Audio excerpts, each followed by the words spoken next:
I'm Mike Kelly, and today I'm going to be talking to you a little bit about the 35th District Court located in Plymouth, Michigan. The 35th District Court represents a jurisdiction of several cities and townships, specifically the City of Northville, the Township of Northville, the Township of Plymouth, and the Township of Canton. Now, for each of these municipalities, there is a certain prosecutor or prosecutors assigned as the prosecutor for that municipality, the district, or the city or the township. In the 35th District Court, you're going to meet 3 judges, and it's going to be completely random as to which one is going to be your judge. There's Judge Giroux, Judge Plakis, and Judge Lowe. Each of these judges are different and will handle their cases differently despite being within the same jurisdiction of the court.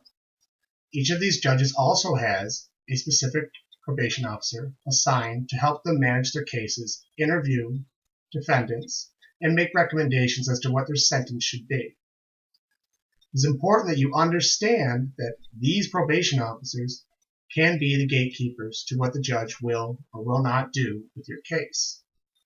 Despite the initial impressions a judge may give you during the plea taking or the pretrial phase, at the sentencing phase, a lot of work can be done if you've gone about it the right way and presented yourself in the best light to the probation officer. During my approach and my experience with the 35th District Court, I've continually deployed a pre-court probation plan.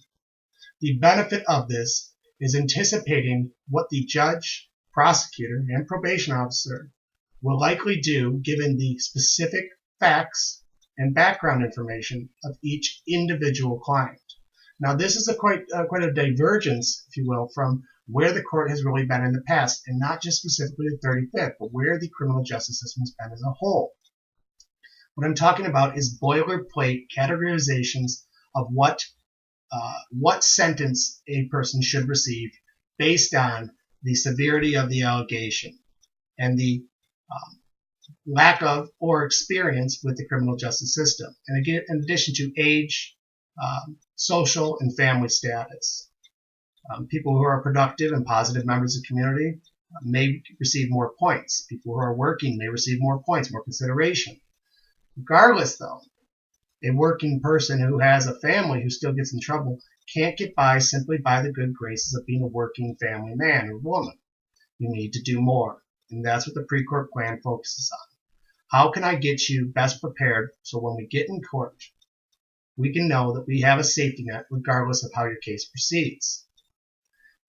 While your case is pending, we're going to go through the information gathering phase, getting all the evidence, any documents that could help or hurt you, as well as any videos, pictures, or other testimony that may be out there that could benefit your case, as well as any evidence they may be used against you.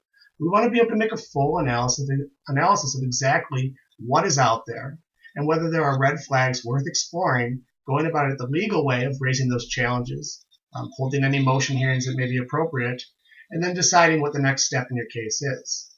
While this is happening, you're going to be working equally as hard on the pre-court plan, making sure that no matter what the scenario is that we reached once we get to court, we have a plan for each option. And it's extremely important that you focus on getting this done right from the get-go, spending the time as soon as you can after your arrest to respond positively can have an optimal influence in your case.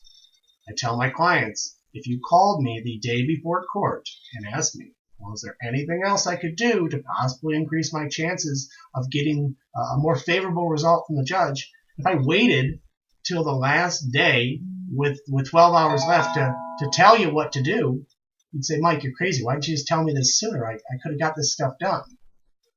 That's the importance of taking the time to try to influence your case and have the biggest impact and utilize the time that you have leading up to court.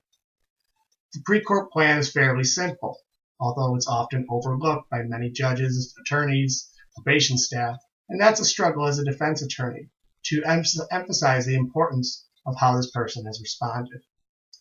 First component is therapy and education, determining whether you're somebody who has an underlying substance abuse issue or mental health issue, or whether you're somebody who just needs to be educated and would benefit from educational resources, or a combination of both of those. The second measure is the punitive measure, community service, is what we're talking about here. A way to show that you're paying your debt to society. You've cost the taxpayers a lot of money to have you arrested, to be taken in by the police department and prosecuted by the attorney, and then have the judge hear your case. It's cost taxpayers a lot of money. So in addition to paying a fine and the court costs, you also want to demonstrate that you can pay with time. Third component then is monitoring and compliance. How can we demonstrate to the court, if you're put on a period of probation, avoiding jail, or if they extend you some form of leniency, how can we be assured or give them some assurance that they're making the right decision? Well, this is talking about how well you use the time leading up to court and whether you're able to demonstrate and support that you've maintained sobriety, refrained from any illicit drug use, and stayed out of trouble altogether. This is where it comes to my job to make sure I keep a tight lid on you, have you following the lines that you're supposed to, taking the right moves, signing up for the right classes, and staying out of trouble to hopefully demonstrate to the court how successful and productive you've been on a minimal period of time, typically 1 month, and how productive you could be if you were asked for a more formal probation term. And arguably, you could complete any requirements asked of the court in much less time. So it may make sense for the judge to consider a more lenient term, overall duration of your probation. These are the three prongs of the pre-court plan, and in the 35th District Court, they are of utmost value. I've tried this approach on hundreds of cases there, and it has incredible results for my clients. The 35th District Court is one of the most receptive courts to this pre-court plan. I have also expanded this through the law firm of Kelly & Kelly. We've expanded this pre-court plan to many other courts, including the Ann Arbor courts, Livonia, Novi, another big one too. And as I said, not all judges, probation officers, prosecutors are essentially on board with this yet. The times are changing, and it's time for the courts to start acknowledging that people really should be treated on a case-by-case, individual basis. What are their circumstances? What is the black and white? And how does that compare with what they've been able to do since this offense? Really give it a fair evaluation rather than just saying everybody gets the same thing. Thank you. So give me a call to talk about your case, or if you have any questions you have, I'll be more than willing to discuss them with you. Thank you.